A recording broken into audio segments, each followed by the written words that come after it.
अथ श्री दुर्गा मानस पूजा।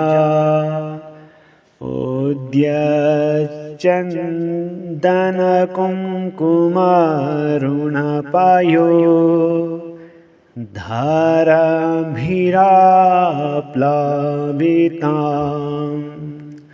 उद्यच्चन्दन कुङ्कुमारुणपायो धाराभिराप्लाविताम्। नानानर्घ्यमणिप्रवालघटिताम् दत्तां गृहाणाम्बिके।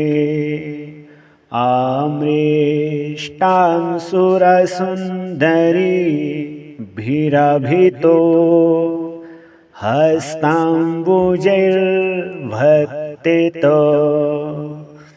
मातः सुन्दरे भक्तकल्पलतिके श्रीपादुकामादरात्।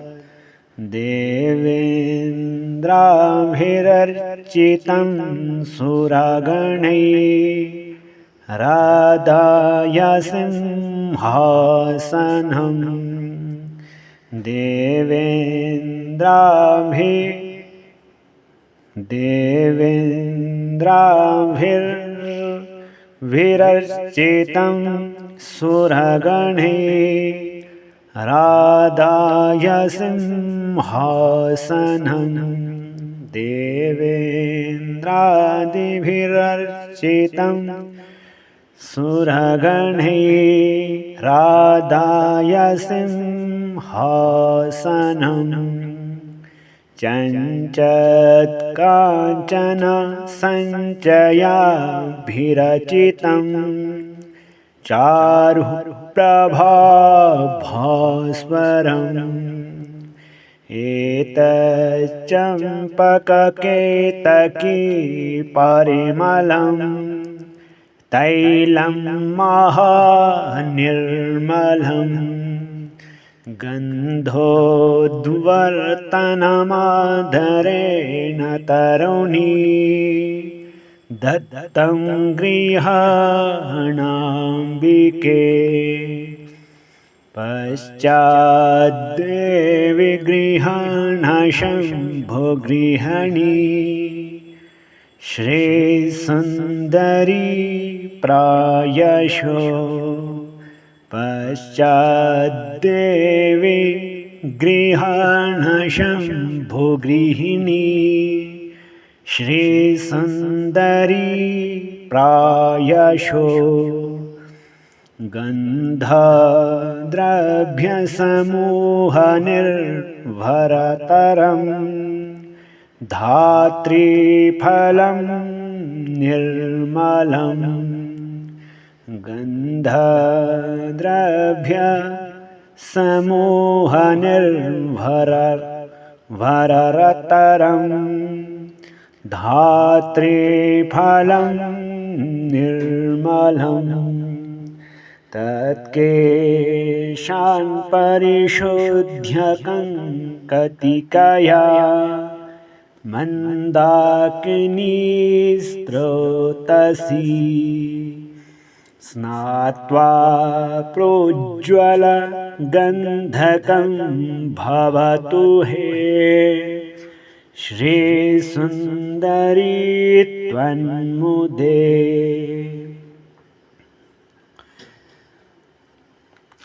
सुराधिपतिकामिनी करसरोजा सरोजनालीधृतां सचन्दना सकुङ्कुमाघ्रुभरेण बिभ्राजितां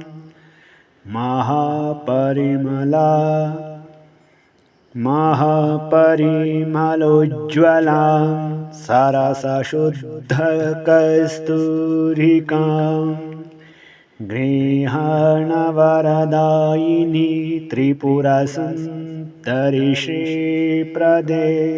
इसमें छंद जो है बदल गया है। पिछला छंद अलग था, आगे द्वारा यही छंद आ रहा है। गंधर्वामर किन्नरा प्रियतमा संतानहस्ताम्बुजा प्रस्तारैर्घ्रियमाणमुत्तमतरम् काश्मीरजापिञ्जरम् मातर्भास्वरभानुमण्डललसत् कान्तिप्रदानोज्ज्वलम् चैतन्निर्मलमातनोतु वसनम् श्रीसुन्दरी त्वन्मुदम् गन्धर्वामर किन्नरा प्रियतमा संतानहस्ताम्बुजा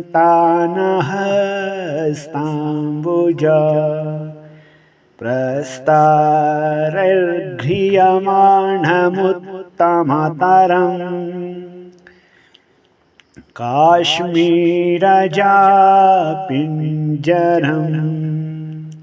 मातर्भास्वरभानुमण्डललसत् कान्तिप्रदानोज्ज्वलम् चैतन्निर्मलमातनोतु वसनम् श्रीसुन्दरी त्वन्मुदम् स्वर्णाकल्पिता कुण्डले श्रुतियुगे हस्ताम्बुजे मुद्रिका मध्ये सारसनानितं बफलके मञ्जीरमङ्घ्रिद्वये हारो वक्षसि कङ्कणो क्वणरणत् कारौ करद्वन्दके विन्यस्तं मुकुटं शिरस्यनुदिनं दत्तोन्मदं स्तूयताम् ग्रीवायां धृतकान्तिकान्तपटलम् ग्रैवेयकं सुन्दरम् सिन्दूरं विलसल्ललाटफलके सौन्दर्यमुद्राधरम् राजत्कज्जलमुज्ज्वलोत्पलदला श्रीमोचने लोचने तद्देव्यौषधिनिर्मितं रचयतु श्रीशाम्भवी श्रीप्रदे अमन्दातरामन्दरोन्मथिता दुग्धसिन्धोद्भवम् निशाकरकरोपमं त्रिपुरसुन्दरी श्रीप्रदे गृहाणामुखमीक्षितुं मुकुरा बिम्बमाविद्रुमे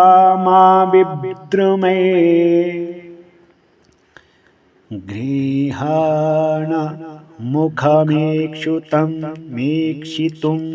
मुखामीक्षितुं मुकुरा बिम्बमाविद्रुमैर्विनिर्मितमघञ्छिदे रतिकराम्बुजस्थायिनम् अमन्दातरामन्दरोन्मथिता दुग्धसिन्धोद्भवम्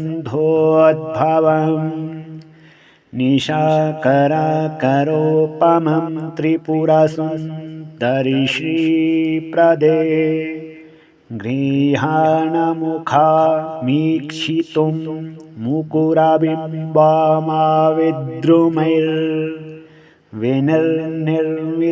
मुकुराबिम्बामाविद्रुमैर्विनिर्मितामघच्छिदे रतिकराम्बुजस्थायिनं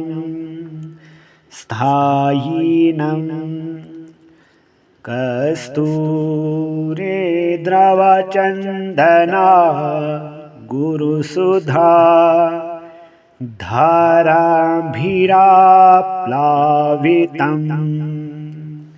चञ्चक्षम्पकपाटलाधिसुरभिः द्रव्यैः सुगन्धीकृतं देवस्त्रीगणमस्तकस्थितमः रत्नाधिकं भाव्रजैः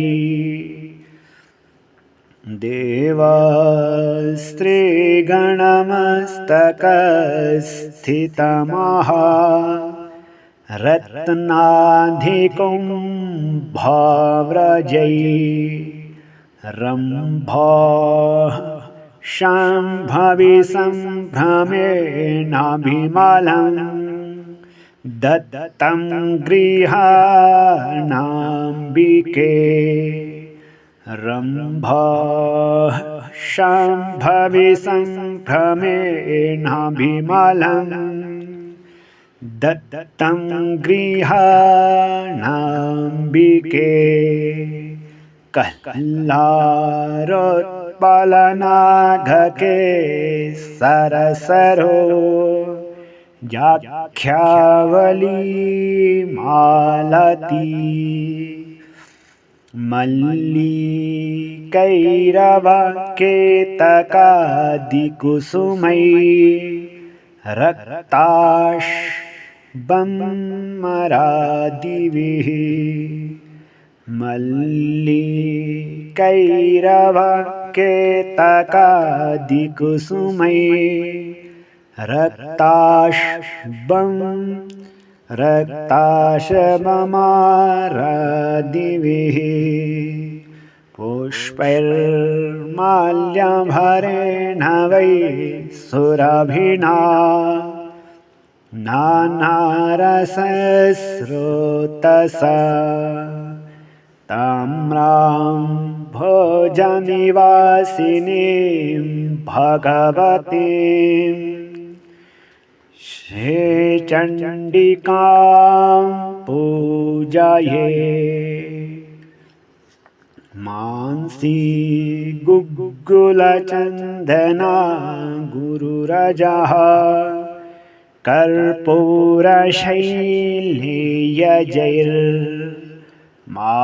कर्पूरशैलेयजैर्माध्वीकैः सह कुङ्कुमैः सुरचितैः सर्पेभिरामिश्रितैः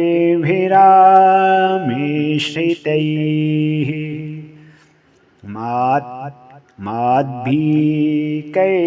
सह कुङ्कुमैः सुरचितैः सर्पेभिरामिश्रितैः सौरभ्यस्थितिमन्दिरे मणिमये पात्रे भवेत् प्रीतये धूपोऽयं सुरकामिनी विरचितः श्रीचण्डिके त्वन्मुदे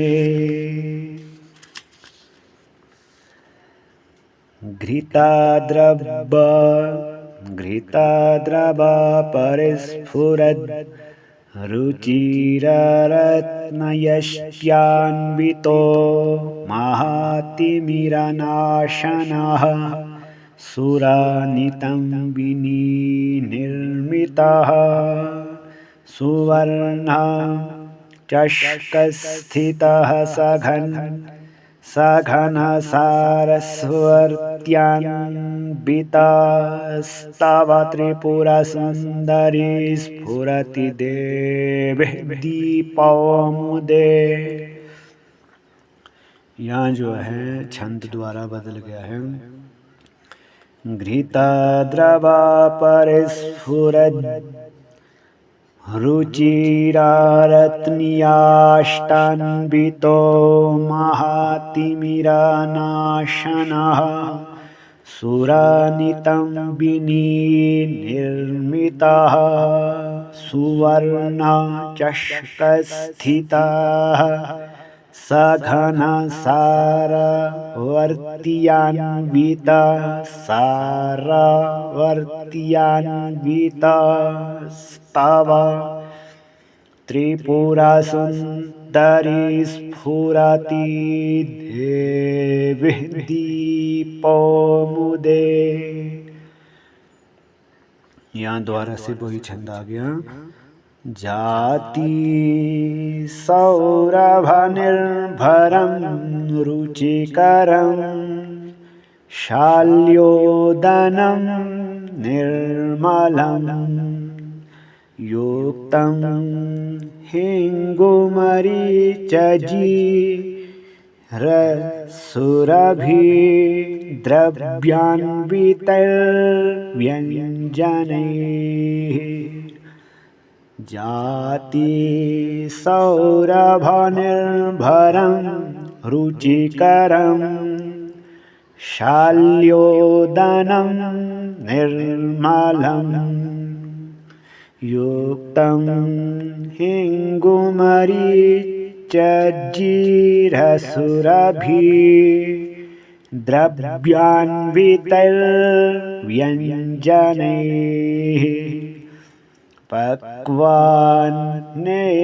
सपायसेन मधुना दध्याज्यसम्मिश्रितं नैवेद्यं सुरकामिनी विरचितं श्रीचण्डिके त्वन्मुदे।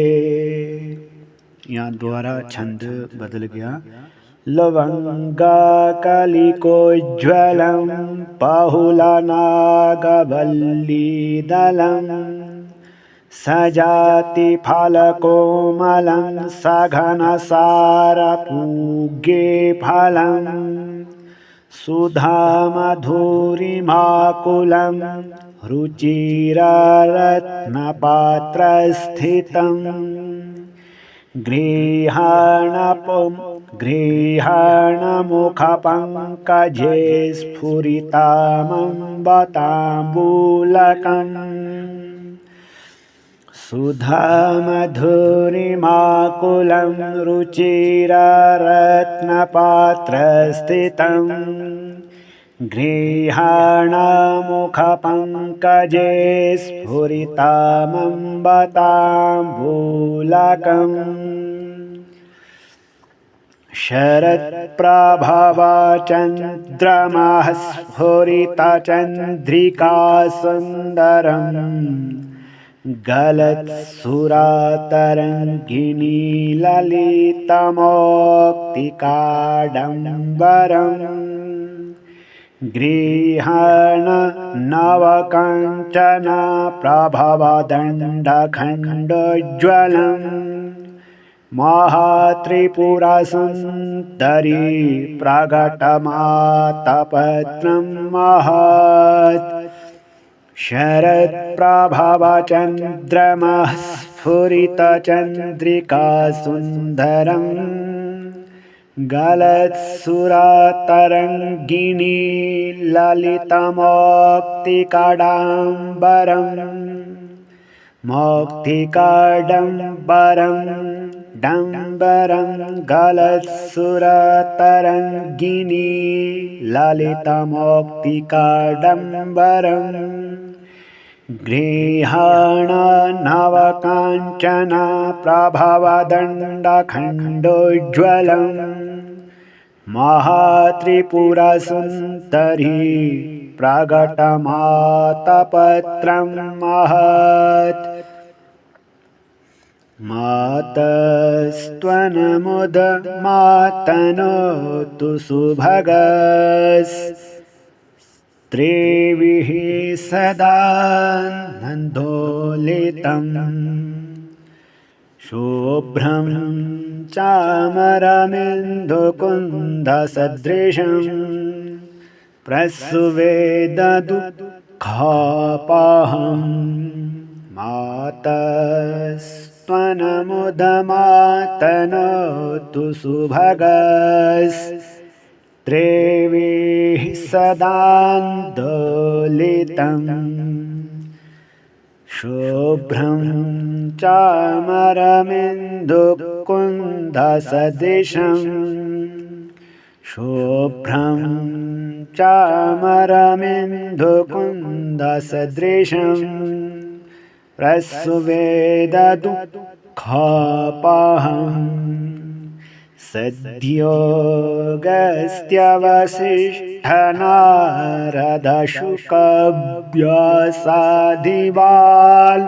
सद्योगस्त्यवसिष्ठनारदशुकव्यासादिवाल्मीकिभिः स्वे चित्ते क्रियमाण एव कुरुतां शर्माणि वेदध्वनिः सद्योगस्त्यवसिष्ठनारदशुकव्यासादिवाल्मीकिभिः स्वे चित्ते क्रियमाण एव कुरुतां शर्माणि वेदध्वनिः स्वर्गाङ्गणे वेणुमृदङ्गशङ्खा भेरीनिनादे रूपगीयमाना कोलाहलैराकलिता तवास्तु विद्याधरेन्द्रेत्यकला सुखाय स्वर्गाङ्गणे वेणुमृदङ्गशङ्खा भेरीनिनादै रूपगीयमाना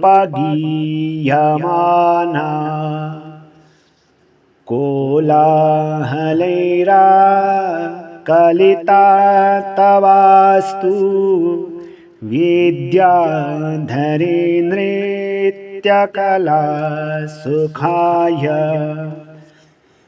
देवी भक्तिरसभाविता वृत्ते प्रीयतां यदि कुतोऽपि लभ्यते तत्र लोल्यमपि सत्फलमेकं जन्मकोटिभिरपीह न लभ्यम् तत्र लौल्यमपि सत्फलमेकं जन्मकोटिभिरपीह न लभ्यम् एतैः षोडशाभिः पद्यैरुपचारोपकल्पितैः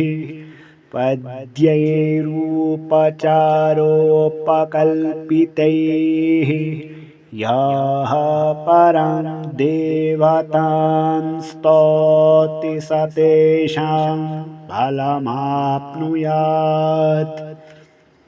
ये जो है बहुत ही महत्वपूर्ण है। जैसे शिव जी का शिवमानस है वैसे ही भगवती का इसमें बहुत ही गूढ़ शब्द दिए हैं। हिंदी में आप इसको पढ़ सकते हैं और निरंतर इस पर अभ्यास करते रहें। जय माता दी, हर हर महादेव।